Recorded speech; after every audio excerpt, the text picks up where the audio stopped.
and a cap. So you got your display case full of board games behind you. That's pretty cool. yeah, I went through a board game collecting phase. So this all started because I posted something, or Tara posted something about Castle Ravenloft. Yes. Yeah, and I had Yeah. some of the core books, some of the add-on books. Not the core book. What's that? Yeah, I wanted to get it. A friend of mine has it, and I didn't. I forgot how many miniatures are in there. It'd be a great starter kit for somebody who wanted to add some Yeah, yeah. miniatures. I'm sure And I have people a have done bunch of that. modules like Ravenloft. I guess was sort of expanded or came out of. Oh, there it is. Curse of Strahd, sure. Curse of Strahd. Hmm. So I have both the book and I've got the modules in Fantasy Grounds. Oh, great. We'll And have I to. think it mentioned that yeah, we could. I mean, there's other platforms, but this is the one I'm most familiar with. One of the first ones out, most familiar. It's one I started out with, and it's kind of a money sink too. It's like once you get so invested in it, it's like I've got add-ons and books and that sort of thing, all the modules. If you glance at on your system, you should have a library. Yeah, I see it. Things available for you there. Hmm. A lot of the standard books, the player's handbook, and all of that. It's not as easy as I'll still often just keep because I got them right here. I'll just grab the paper book and flip through it to find an answer. Yeah, I see here. Elemental Evil, Player's Handbook, DMG, Tasha, and Xanathar. Yeah, Yeah. So you can decide how many a player can see. right. Yeah. Set all kinds. Set the So that's pretty cool. So you the can say, access. well, we're going to use Xanathars this time, but not Tasha. And then, like, Exactly. yeah, Yeah. that's So pretty interesting. I got all of those because I've had players at one point, one very detailed, knowledgeable player, and he's like, I want to play this specific oddball race that was, outlined in some obscure, new book. And I'm like, okay, let me get that. Sure. Yeah. Well, I And did read Xanathars, not cover to cover, but that was one of the supplements that I read when it first came out because everybody was raving about it. And there was this great rogue class. I think it was the College of Whispers. It was oh called. yeah, yeah. And I just loved the idea of this one spell about inducing fear, and it was like I did a video which was like how I would play it. So you're sitting in the tavern and you're talking to the NPC, and you're saying things like spiders. Yeah, the thing about spiders is they've got all those legs, and they've got all those eyes, and they've got those pincers, and those, and the thing is, you're never more than 3 feet away from a spider at any given time, It just like supplanting these little things, and then at some point later, you can activate that fear, like you instill basically a phobia in them, and then later you can go and activate it. So say you like go to, they go home, you follow them home, and you want to break into their house, you can make them, run away screaming because you say like some key word that it's almost like hypnosis, like a suggestion, like hypnotic suggestion, which I thought was like a really cool way to play That's a cool mechanic. Yeah. charismatic character. Mm-hmm. I like that. I like that a lot. Yeah. So, but I don't have that trait. So I don't think in my rogue. I don't remember. I think he's just a halfling rogue. So. Okay, man. You want to get started? Yeah, let's get started. What do we do? Okay, great. All right. So do I pull my characters up to the top here by clicking on them, each one? Yeah, you can open them up if you want. And all right.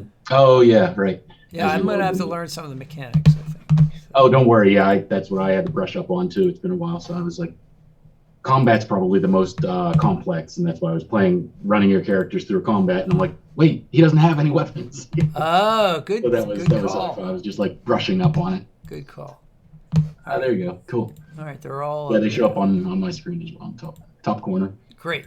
All right. So, excuse me for reading pieces and improvising other pieces as we go. So just there's sort of there's guides to it.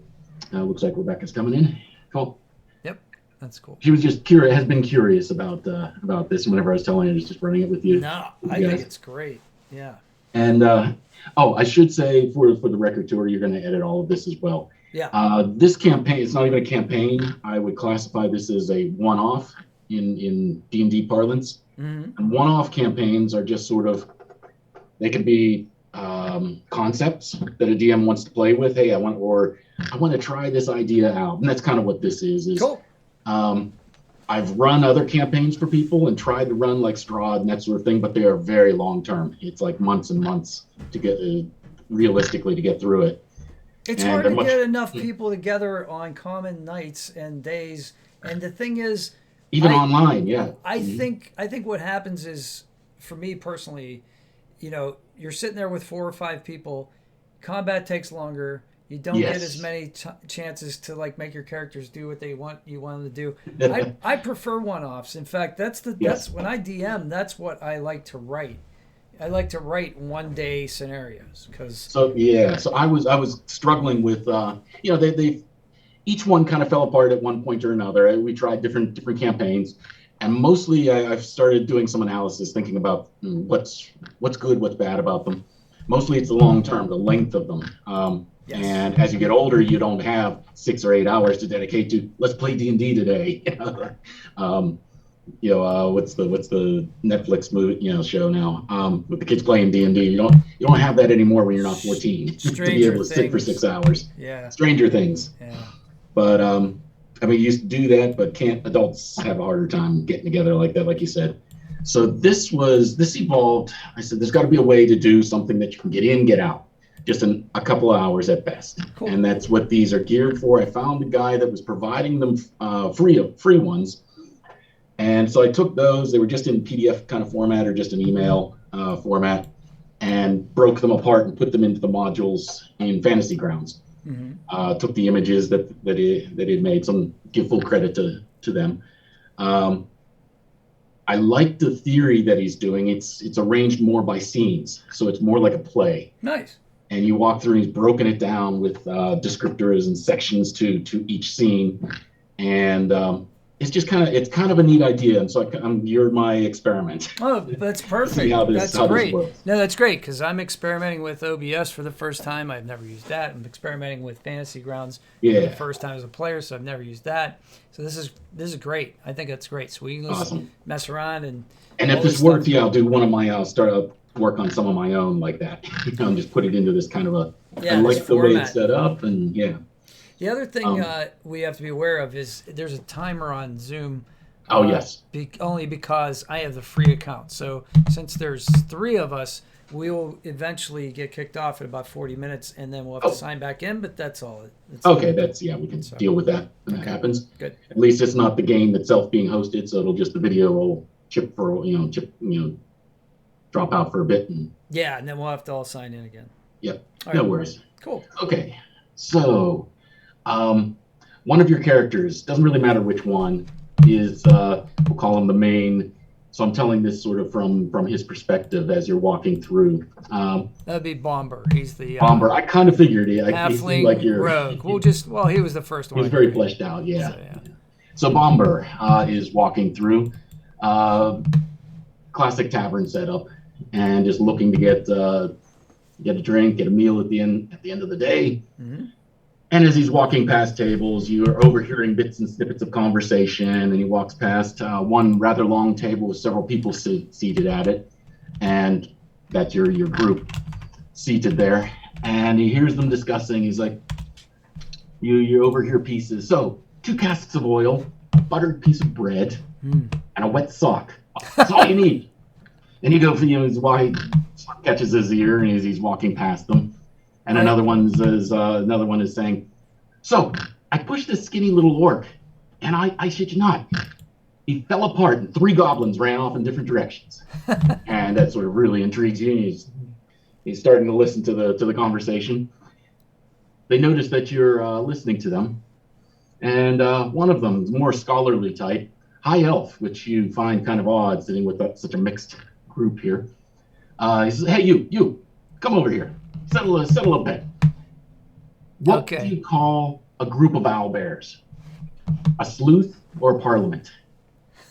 And that sort of draws you into the conversation as you begin debating the merits of sleuth versus Parliament.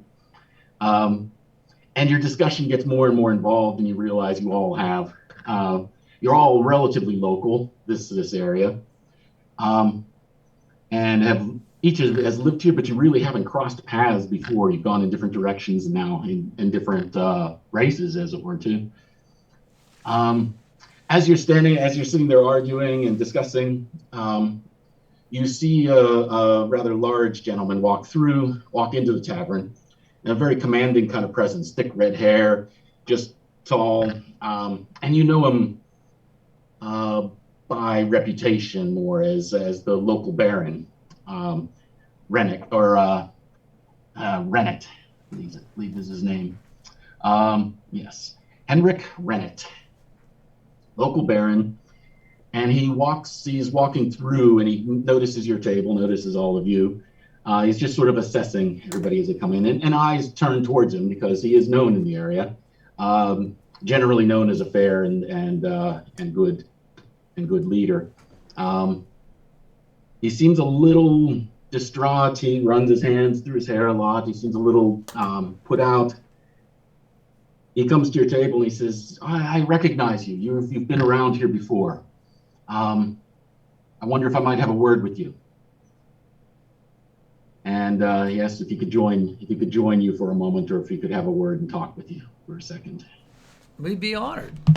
I'd be honored. So he says, "Oh, thank you." And he comes in and sits down, and he says, "I have a need of that. Is my wife? She's missing. Oh my! She went to a ball several days ago, a week or so ago, and still has not returned. It was only supposed to be an overnight. Just go, spend the next day, come back. I sent a runner or a rider to Moldavia as another local lord that on basically on the other side, another day's travel or so. I sent a rider, and he has not returned. And I am beside myself. It will take time to go to the nobility, and to muster a constabulary, or to muster the forces. I'd rather, if one disappears, that's unusual. My wife disappearing or not returning is unusual.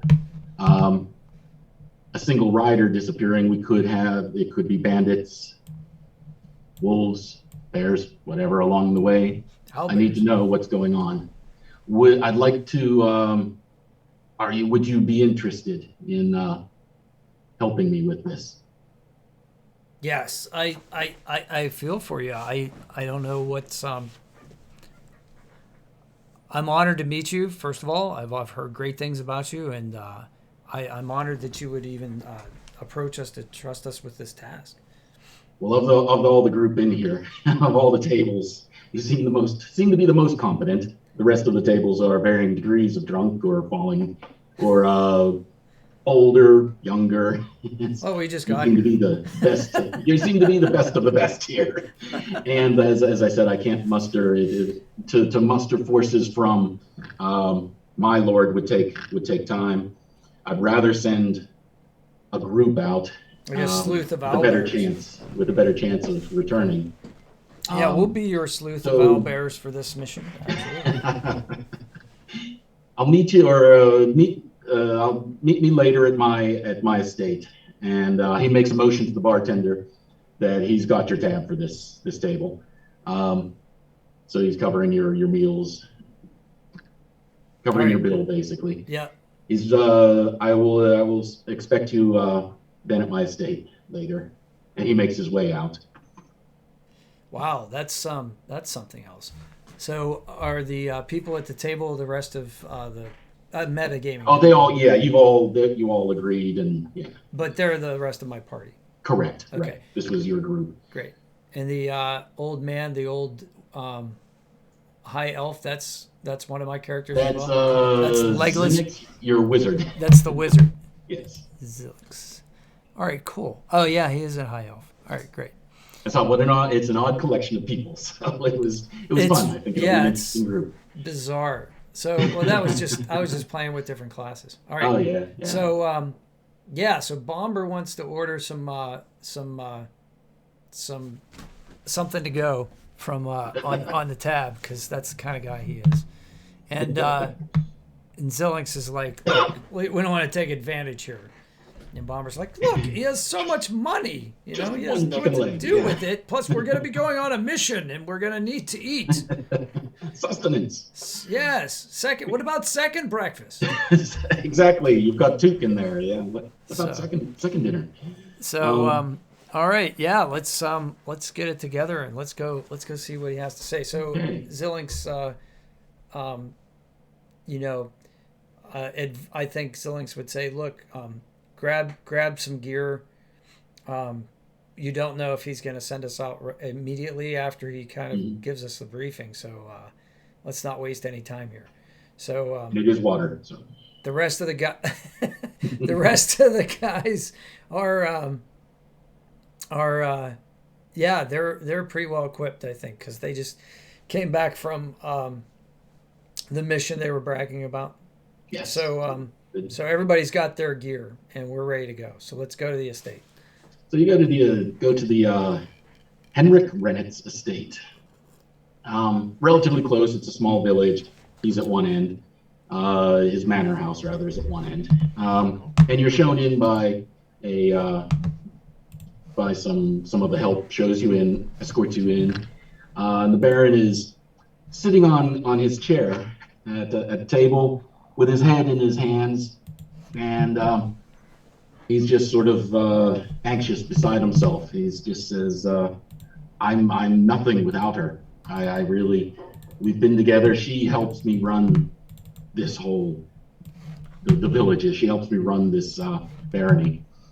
And he just is really upset, taken, doesn't know what to do with himself. Says something about being without Eleanor. I'm a lion made into a mouse. He basically is lost. So he says she attended a mask, as I said, at Count Vibram Moldovia's estate. This is Moldovia Manor.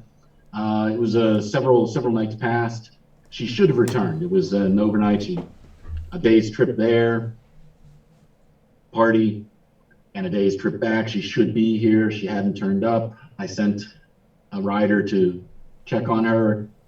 That rider has not returned either, and I fear the worst. Moldovia already has, there are rumors about the ascension that's gone on there. The son has recently taken over. The father died, and if you ask me, the father's name was Fortuno. And Fortuno, it wasn't exactly mysterious, but we were of the same age. He should not have died suddenly. It's very unlikely. There's a lot of whispers among the nobility that something is probably amiss there. So Fortuna was the father. The father of Vibram now is the son who's taken over. Okay. And it's a suspicious situation, and he's just worried if that has anything to do, or if there's anything going on there that it might have spilled over and Eleanor might be involved in it. She went only out of a sense of duty to this ball. It was to celebrate Vibram's ascension. And she went just out of a sense of duty to attend this ball, this mask. So Zillix is looking around the room. There are portraits on the wall? Ah, yes. So we know what Eleanor looks like. You know what Eleanor looks like. She's a very striking lady, yes. Okay. Let's say red hair, distinctive Okay. features, tall, similar to Heinrich. Okay. Where Heinrich is tall and muscular, she's an equally tall, auburn reddish hair as well. Got it. All right. So yeah, he's just really he's excited. He's happy that you're going to assist him with this, and asks if you have any questions or any further questions. He's trying to fill you in on the history and Right. everything that's going on. So there's a possible usurper. There may be foul play involved, and we have no idea how Eleanor may have gotten accidentally mixed up in this. Right, right. Or what the situation is. He's heard nothing. So. What's I'll say let's say Jane. Jane speaks up and says, "Do you have any horses?" Absolutely. Yes, I will equip you. In fact, they're being readied as we speak. And you see horses being led past the windows out to the front for you. Says, "There's not a moment to lose." Then. Very good. Zillings agrees, although you can tell Zillings is trying to figure out. He wants to ask more questions, but all right, yeah. I say the party leaves. I say the party gets to the horses. Let's go. He does say, since this is a mask, or this was a masked ball. Yeah. He describes the mask that she would be wearing. An owlbear mask. Perfect. It is rather, isn't it? Well, we shall sleuth this out for you. Okay. By any chance, does the Moldovan government have a parliament? No, we're all barons. Okay. Of our own little I see. Little Okay. fiefdoms. Gotcha. But all answering to the greater nobility. Okay. And that's part of the problem and mustering anything from the greater nobility would take time. So gotcha. he's appealing to locals to give him a hand. That makes sense. All right. Well, we'll do what we can to find out what's going on, and we'll bring your wife back. Very good. We promise. So you do travel. You start out. Takes you most of the day. You basically follow. You generally know the area. You gave the directions to Moldavia's manor, and you've a very uneventful ride. There were no signs of any grief along the way. No signs of bandits. Okay. No trails off into the woods, or just. It's a pretty straight shot. Pretty straight shot. Or the road was at least safe. Okay. There was no indication of any predators or anything like that as you travel. We didn't find any bloody carcasses on the side. No of the body road. part, no Okay, carcasses. gotcha. Right, exactly. So we're assuming she made it to the ball. And it's going in. It's beginning to become. It's getting darker as you arrive. Let's see. Share that. As you come up, as you approach the manor house.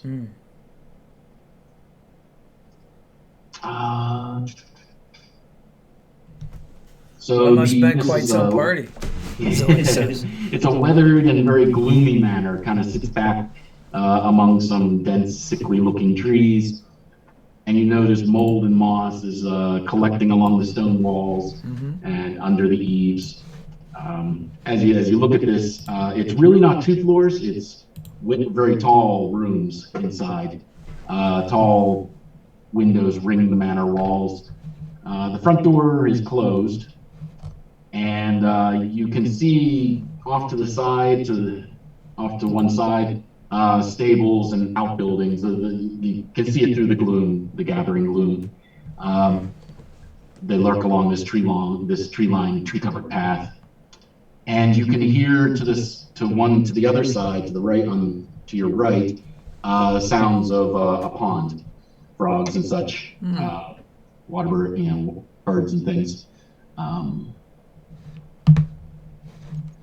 Let's approach the manor. For you. Yeah. I'm just gonna ride right up to the manor. So you should have the. Oops. Didn't mean to make them larger. There we go. So you should be able to magnify that, or I can always just zoom in and reshare. There is a little icon in the lower right corner on the map. If you click that and move your mouse around, it'll scroll within that zoom level. Or you can. I see. Back. Oh, I you have can mouse to close. wheel in and out. Okay, I gotcha. So I need to close all these windows here. Yeah, this becomes filled very quickly. No, that's good. I see. Okay, gotcha. And it should Oops. just be revealing the area, sort of a small area. You're only seeing the front part of the building. Path to the left, that's where you can make out outlines of what looks to be stables and some outbuildings. Mm-hmm. To the right, edges of a pond. Mm-hmm. I'm going to walk right up to the front door of the manor. I think Bomber will go first. Okay, you can actually drag your character forward on up to it. I don't see the manor. I don't see anything but black. Is that Oh, right? Is that okay? Let me see. Hold on a second. I'm setting your characters to. There you go. Okay, gotcha. Sorry about that. They were still marked. No, that's okay. So Bomber's going. So you should be able to drag them. Yeah. Perfect.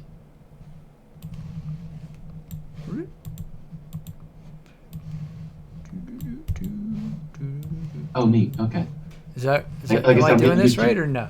I was expecting them just to pop, but it's saying looks like you can check. You can click the checkbox and say, okay. Hit checkbox. Are you getting a checkbox on it or no? If not, oh no, I do that. Okay. Yeah, I don't have a checkbox. Oh, so I propose the movement and then you approve it. Yeah, interesting. Okay. Like I said, this is a kind of cool. That way you can keep your players on a tether so they don't go wandering off somewhere you don't want them to see yet. Yeah, exactly. There's a surprise or something. That's pretty cool. Oh, neat. And then I can. This also allows, does shadows. Yeah. But I have to designate things that would block vision. Sure. So that'd be like fog of war kind of thing. Yeah, exactly. And now I can sort of unfog areas. Let me see. Oh,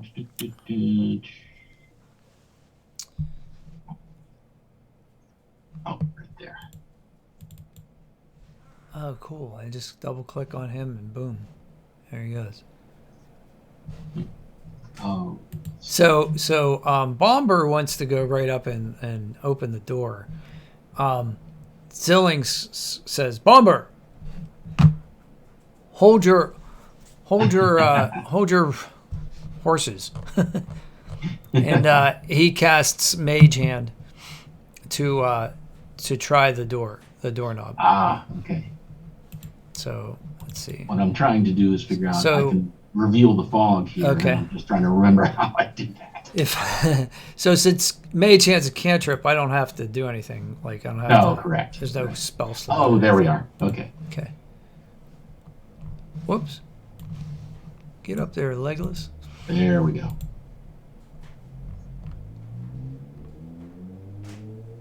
Oh, so I see. So you got like. So did it reveal more then for you? Well, what it revealed is it looks like there's like an umbra and then a penumbra. So it looks like there's like heavy dark and then mild dark. So if you have dark vision, you can probably see. Oh, interesting. Half light. Yeah, as you click on each one. Yeah, right? It looks like that kind of thing to me. Let me see. Now the mask mode. I didn't click his. Okay. And now the shadows are moving. There you go. So it's more like as if the moonlight or the sunlight is. Yeah. So it's sort of like centered on you, and it's. Oh, I see. That's what happened. So there's more. I see. Wow. So that's like cover. A little more around the building. How cool is that?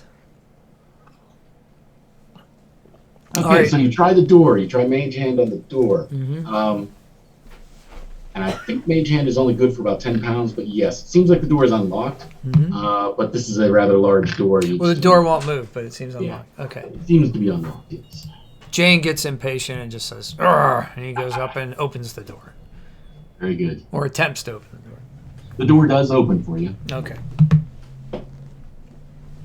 And a room is revealed inside. And let me get to here. So you're in the entrance hall, or you can see into an entrance hall. Mm-hmm. No, Jane just walks through. Okay. Yeah. He's like, bah. Bomber's close behind. Took will go over this way. It is dark inside, so you do have only light from the outside, you have dark vision as well. So. Do all of them have dark vision? That I'm not sure. Let me see Jane, because he's a human, and humans don't normally have dark vision. So I want traits, right? Skills. No, not skills. That would be under abilities. So as you enter the room, you do notice you notice a body laying right by the door. Oh, There's my. a marker there for him. Humanoid with raw circular wound on its back. Ow. Dressed in kind of looks like probably one of the party goers. The robes are shredded. There's a huge wound, plate size, probably dinner plate size wound on his back. Oh, my. He's kind of face down, clutching a wine bottle, and he does stir, moves as you come in. He's obviously very drunk, and obviously nearly dead too. It's a massive wound on him. Doesn't look like any kind of a warrior or anything like that. Bomber kicks the bottle out of his hand and says, "Don't you think you've had enough, lad?" Zilling says, He's slowly trying to scramble and laughing at himself, and clutches after the bottle again. You don't understand. That's Amontillado. Amontillado. Amontillado wine. I love the word, but it's a Amontillado wine. You don't understand. It's Amontillado wine, you craven dwarf. And he's, I thought you appreciated good liquor. And this is a fine vintage, and it was amazing that Libram was able to get it. And he's just mumbling all of this. Bomber's not real while smart. He's muttering to himself, he's also talking about the crazy, the monsters, and there are. He's sort of between laughter and muttering to himself. He's saying things about the beasts in the cellar and the beating of that heart. He's make it stop. and he's sort of laughing to him, takes another swig and just sort of laughs, and he's kind of useless. Yeah. Bomber takes the bottle of Amontillado. He rolled a 2 on an intelligence check. He has no idea what that is. Oh, true. Yes. So if you, for anybody doing that, you can do like a history check. Yeah. And you do that on your character sheet. Oh, right. Okay. So you can do that. Actually, you can get it quickly. Click on your icon at the top, and for ability or skills, rather. So we go to history. And then I could just do and he's got a nice. I just click on it, and then you rolled. Okay. You can roll. I was just. No, I don't care. I was just wondering what I do. So I've got my character sheet up. I've got history, but. Oh, and there's a icon next to it. Looks like a little. Grab the die. Where it says +5, you can grab that dice or just double click on the number there. Only records which you own can be shared. Only records which you own can be shared. So to make if you're doing like an intimidation check, you could just double click on somebody looking at Bomber. Just double click on it. And that'll roll the dice too. Or click and drag. It'll pick up the dice and you'll be able to drop it. Let's see. Nope. Where it says total, basically, that column, those numbers. Oh, where it says total. Oh, so over my modifier. Right. I see. There you go. Okay. Yeah, he rolled a 2 again, so he has no idea. Bomber doesn't have a clue, but you could try somebody like Links. Zilling says, "Give that bottle to me, Let me see the label. Ignorant dwarf." Yeah. So, all right. So Zillings will move into the room, and he'll take a shot at history, you say? Yeah.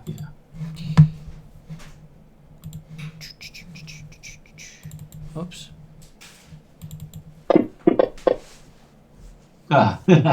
Nope. I've never seen this vintage before. Never heard of it before.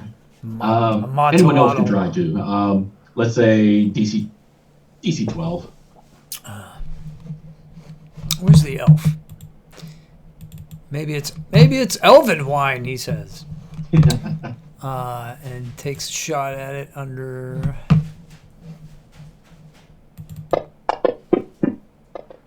It's a Yay. 15. He says, yes, it is a rare elven vintage. They don't often trade it. It's a surprise to see it here. And that's what the drunk is just like, yes, of course, that's what I said. He goes and grabs the bottle back. Yes, it is very rare. It's incredible that Libram was managed to get a hold of this. Jane's don't like, spill anymore. what happened to your back? He starts muttering, puts his head down, starts muttering again about the beasts in the cellar, and he's just on the edge of losing his mind, and he's like, the heartbeat again. Don't you hear it? Where's the cellar? We ask. Jane asks him, "Where's this cellar you're talking about?" He says, they came from the floors. They came up through the building. All right, so back there, and just muttering to himself about the beasts. Zillings wants to do a investigation check, I guess. He wants to look for holes in the floors surrounding him, like in this room right here. In this room, you don't really you He doesn't don't see any holes here. in the floor. No. All right. Basically, this room just has it's dark tapestries, curtains, some suits of armor, decorative pieces. Yeah. There's a passage leading, basically north, we'll call it. I think the map is actually twisted, but we'll call it north because north is up. Okay. Yeah, it's always up. Yeah. And then so Took starts heading off towards the back, and in trying to investigate further. I just got a notification that Zoom's going to kick us out. So. Oh, okay. I really got to upgrade my account. All right, so should we take a break, re-sign in? Might as well, yeah, we can reset and sure. All right, sounds good. I'll leave this.